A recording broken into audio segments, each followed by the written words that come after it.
There's something profound about studying the history of aerial warfare in the Pacific during World War II, because it represents one of the starkest transformations in military dominance that we've ever witnessed. A transformation that happened, extraordinarily, in the span of just 18 months. At the beginning of that period, there was one aircraft that dominated Pacific skies with an almost mythical superiority. By the end of it, that aircraft had become a relic, overshadowed by a competitor that Japanese military leaders had initially dismissed with something bordering on contempt. This is the story of how American industrial power, combined with superior aircraft design and exceptional pilot training, took an aircraft that looked wrong, flew heavy, and seemed to violate every principle of fighter design that the Japanese had perfected, and used it to systematically destroy an entire air force. This is the story of the Grumman F6F Hellcat and its remarkable dominance over the Mitsubishi A6M Zero. The Zero's dominance. The mythology and the reality. Before we can truly understand the significance of the Hellcat's arrival, we have to understand what made the Zero so formidable in the first place. And this is where our story becomes genuinely fascinating, because the Zero wasn't just a good fighter aircraft. It was, when it first entered service, genuinely revolutionary. It fundamentally changed what everyone believed was possible in a carrier-based fighter. The origins of the Zero trace back to 1937, when the Imperial Japanese Navy issued what military historians have described as one of the most demanding fighter specifications ever written. The requirements seemed almost contradictory when examined individually. They wanted an aircraft with exceptional maneuverability that could engage enemy fighters. They wanted the range to escort bombers on long missions deep into enemy territory. They wanted the speed to intercept enemy aircraft. They wanted the firepower to destroy anything it caught. And critically, they wanted it to operate from aircraft carriers, which meant it had to be relatively compact and light enough to fit the limitations of carrier decks. Many observers thought these requirements were incompatible. Nakajima, one of Japan's premier aircraft manufacturers, essentially threw up their hands and said the task was impossible. But Mitsubishi, under the leadership of the brilliant designer Jiro Horikoshi, believed it could be done. And Horikoshi's approach to solving this puzzle was revolutionary. He made a fundamental decision. He would sacrifice protection and structural margin to achieve performance.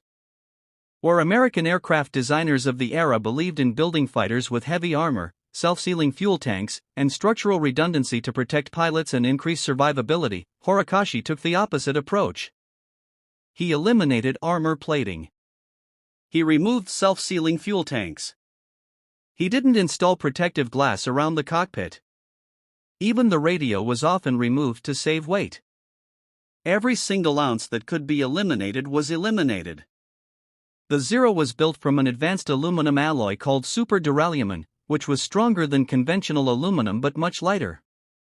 The result was an aircraft that weighed roughly 5,800 pounds when fully loaded compared to the American F-4F Wildcat, which weighed around 7,400 pounds. But this weight reduction didn't come at the cost of performance. When tested after the war, the Zero's performance figures astounded American engineers. With its Nakajima Sakai engine producing around 1,100 horsepower, this aircraft could turn so tightly that it seemed almost to defy physics. At low speeds, it could execute maneuvers that would have torn most other fighters apart. It had a phenomenal range, with the capability to fly over 1,900 miles with a drop tank giving it the longest range of any single-engine fighter in the world at that time.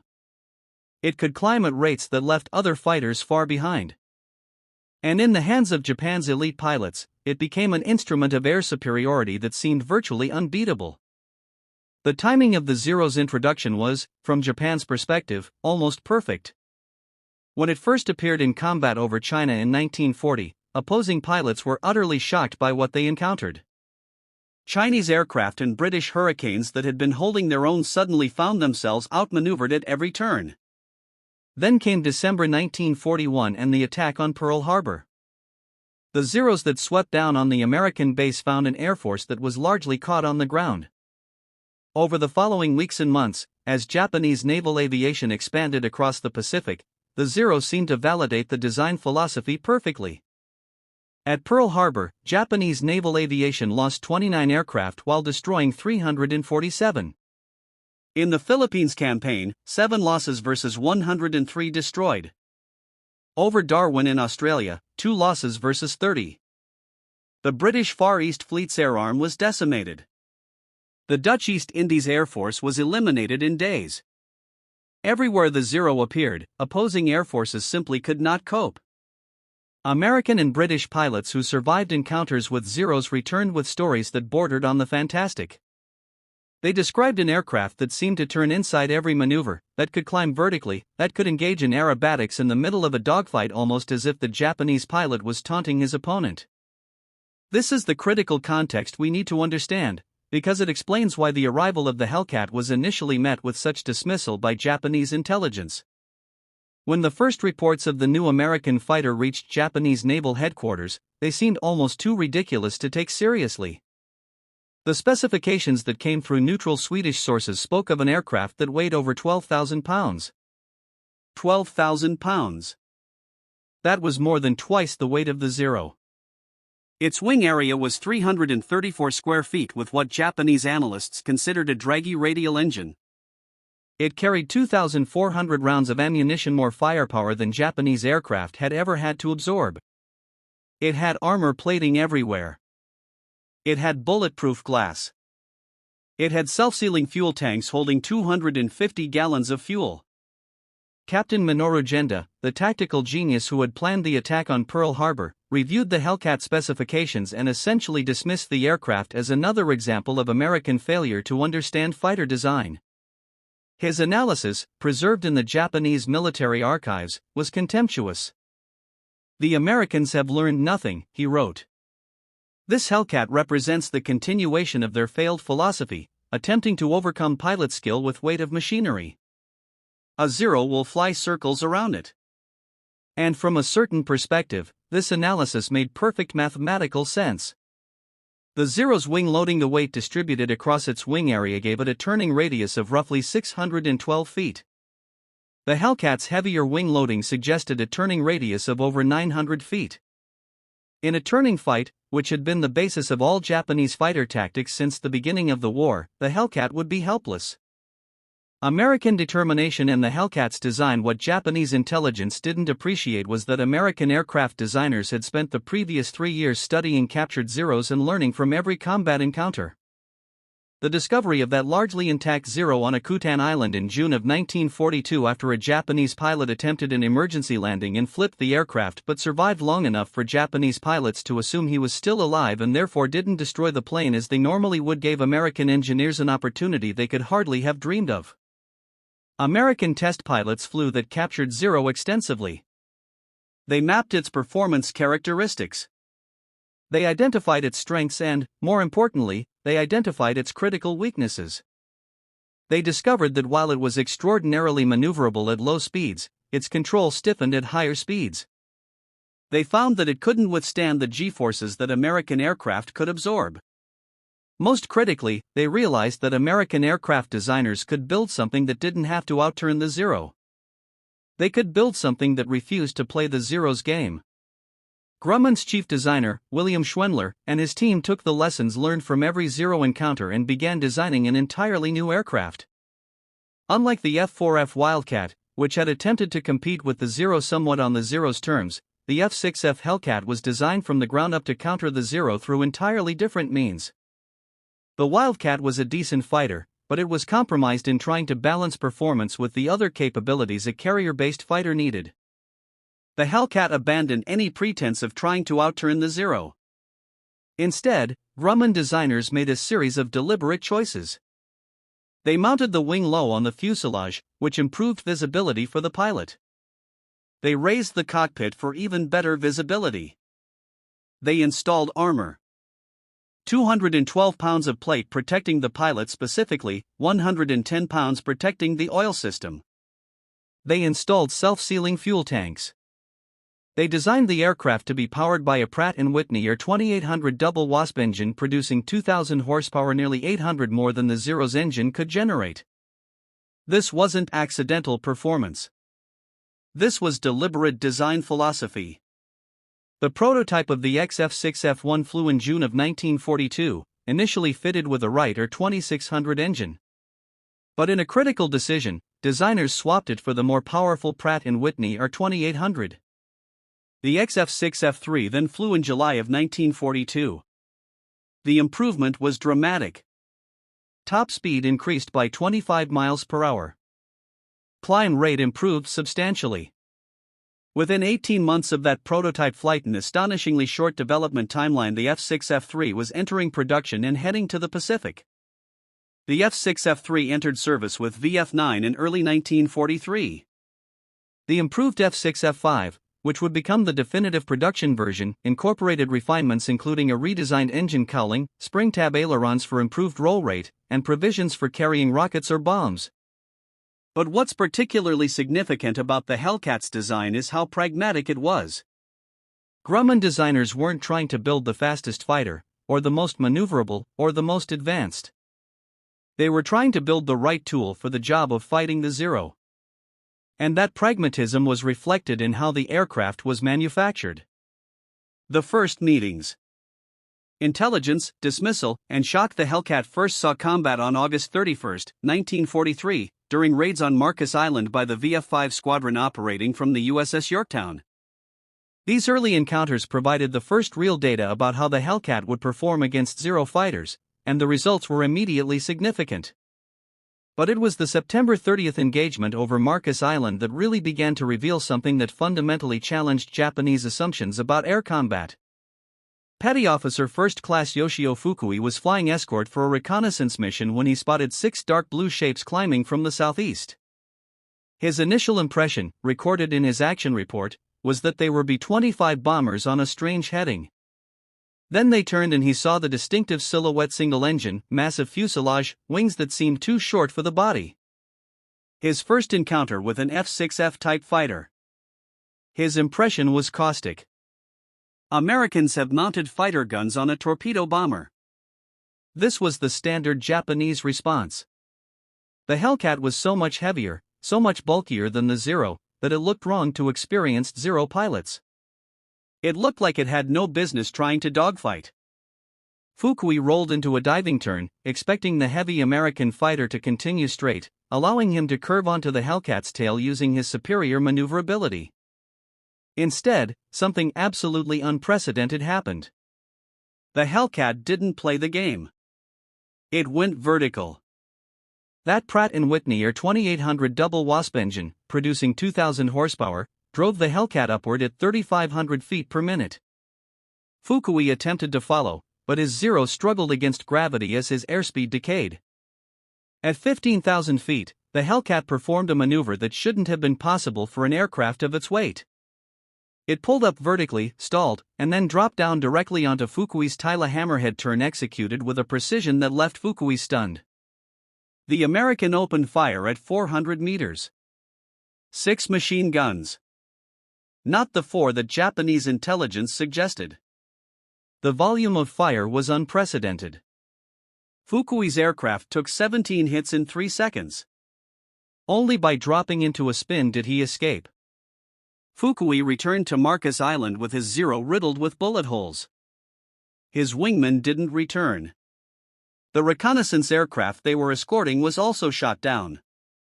First blood to the Hellcat.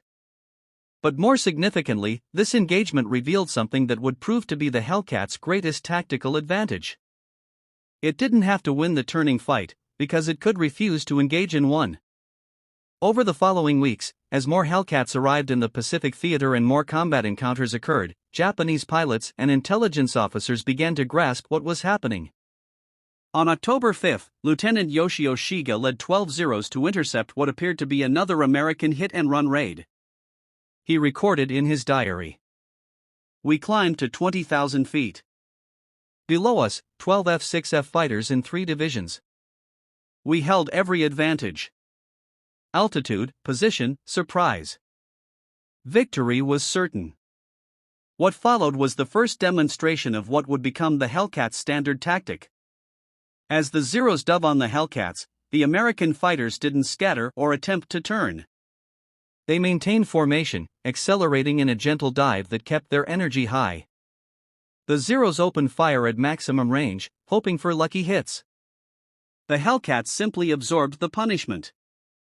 The armor that Japanese designers had stripped from the Zero to save weight, all 212 pounds of cockpit armor in the Hellcat, proved invaluable.